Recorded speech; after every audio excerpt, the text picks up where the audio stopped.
மத்திய மலைநாட்டின் மேற்கு சரிவுகளிலும் மத்திய வடமத்திய மற்றும் வடமேல் மாகாணங்களிலும் திருகோணமலை மற்றும் ஹம்பாந்தோட்டை மாவட்டங்களிலும் மணித்தியாலத்திற்கு 40 முதல் 50 கிலோமீட்டர் வேகத்தில் பலத்த காற்று வீசக்கூடும் என வளிமண்டல திணைக்களம் தெரிவித்துள்ளது. குறித்த பகுதியில் காற்று மணித்தியாலத்திற்கு 55 முதல் 65 கிலோமீட்டர் வரையான வேகத்தில் வீசக்கூடும் என திணைக்களம் சுட்டிக்காட்டியுள்ளது.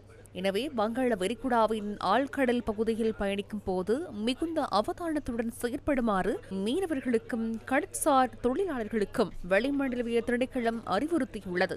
இதனிடையே நிலவும் மழையுடனான வானிலையினால் 9 மாவட்டங்களுக்கு விடுக்கப்பட்ட மண் சரிவு அபாய எச்சரிக்கை தொடர்ந்தும் நீடிக்கப்பட்டுள்ளது. கொழும்பு, காலி, களுத்துறை, கண்டி, கேகாலை, குருநகல், மாத்தறை, நுவரெலியா மற்றும் ரத்தினபுரி ஆகிய மாவட்டங்களுக்கே மண் சரிவு அபாய எச்சரிக்கை விடுக்கப்பட்டுள்ளது. இதற்கமைய பாறைகள் சரிந்து விழுதல், மண் சரிவு, நிலம் தாழ்இறங்குதல் மற்றும் கட்டடங்கள் இடிந்து விழுதல் என்பன தொடர்பில் எச்சரிக்கை விடுக்கப்பட்டுள்ள மாவட்டங்களில் உள்ள மக்கள் அவதானமாக செயற்படுமாறு தேசிய கட்டட ஆராய்ச்சி நிறுவனம் தெரிவித்துள்ளது.